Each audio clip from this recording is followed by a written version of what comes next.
This is a difficult time period as a coach and the players, because you fought so hard and you did so much throughout the course of the season to have a chance to win a national championship. I've had some really, really good teams and some really, really good players. And I've never been as proud as a group as I am this group right now. So much of this year and last year, but especially even more so this year, they were criticized for not being tough enough. And I don't know that I've ever had anybody make a tougher shot than Marcus Page made. And I was dumb enough, when we were down 10, I promised them they'd do what I said, that we'd come back and we'd have a chance to win the game at the end. And I said that because I trusted them and believed in them. We let Villanova have the ball last. The shot that Marcus made was just an unbelievable shot. Joel in the first half, Marcus in the second half carried us. We couldn't get the ball to go in the basket in the second half. We shoot 34% and they shoot 58%. And that coach out there on that court cutting down those nets is really proud of his team. But I wouldn't trade my team for anybody. I just wish I could have helped them a little bit more. We'll take questions now first for the student athletes only from North Carolina. If you have a question, please raise your hand. This is questions for the student athletes. Please raise your hand. The first question in front on the right side of the aisle. Name and media outlet, then your question. This question is for Marcus. This is Powell Latimer from the Greensboro News and Record. Marcus, I know this is tough, but what was kind of that last shot like for you? And then can you walk me through watching Chris hit his shot as well, that last few seconds? Well, we ran a screen for me to get the ball, but I had a feeling Villanova was going to switch it, and they did, and took it away, but Daniel fell down. He slipped on the court, and then I knew I was going to have to shoot it. My instinct kicked in right away to throw the ball to Bryce under the basket, which is why I hesitated with the ball when I jumped.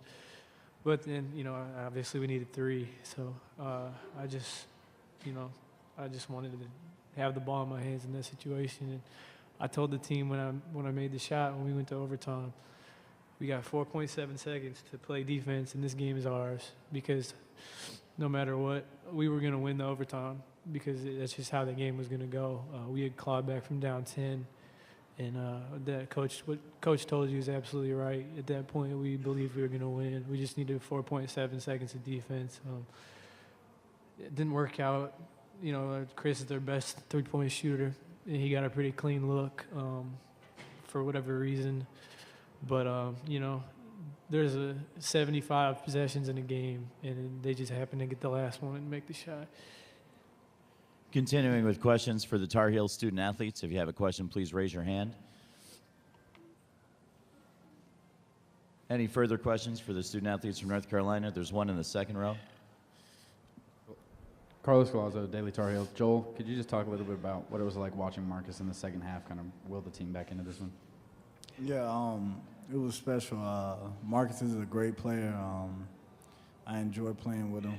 But that's what Marcus is capable of doing. He's been doing that, his whole career here. And he's just that tough of a guy. You might look at him and think, he doesn't look as tough, but, he's a tough player, and he's a great player. And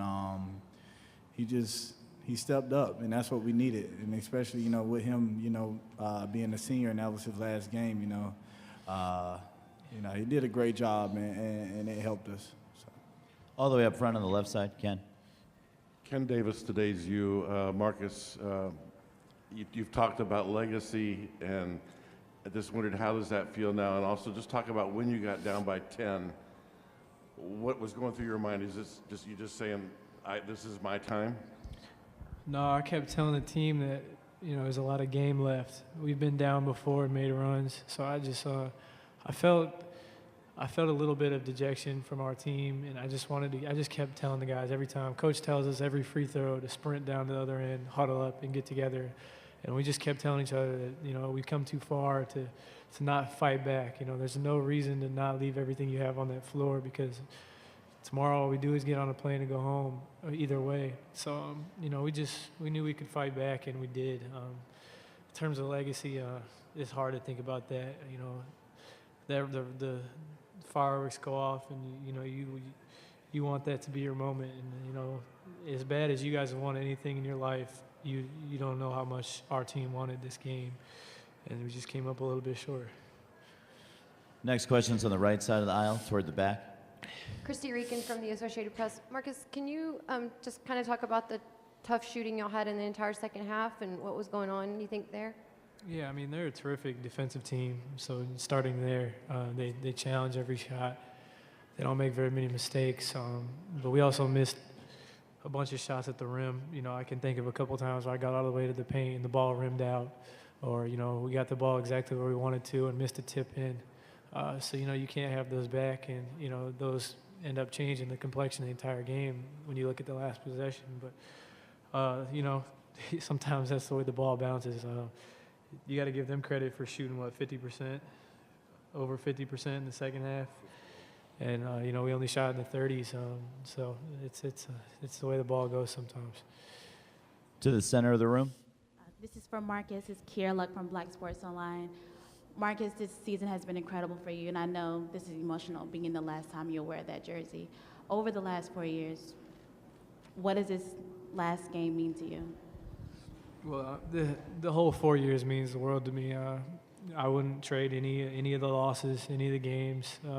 It's hard to say, but even including this one, I wouldn't trade it for anything because, this has been the happiest and most fun 4 years of my life. And talking to this year especially, hasn't been my best year as a player, but this has been the most fun I've ever had in my entire life with this team, all the way up until that last horn went off. And it's hard because at some point tonight I have to take this jersey off, and I never get to put it back on. And, I'll just have to rely on all the memories I have with my teammates because I'm telling you, this is the most fun year of my entire life. So I don't know what else to say.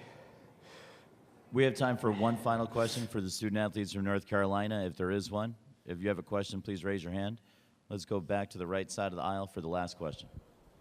Joel, can you talk a little bit about kind of the swing of emotions and everything that went on in those last few seconds? I mean, something that you can't describe. I mean, just to see that ball go in, and I was hoping that it was out of his hand. When the light came. I mean, it's still in his hand when the light came on. But I looked up at the screen and I saw it, and it was good. And just that feeling of walking off the court, feeling the confetti fall, but it's not for you. It's a horrible feeling, but. Like I've said, like Marcus said, this has been a fun year. It's been a great year. I wouldn't trade anything for it. We had our ups and downs, and for us to get to this spot, and I know we wanted to win it, but for us to even get here, it took a lot of hard work. It took a lot of growing, and that's what we did. So.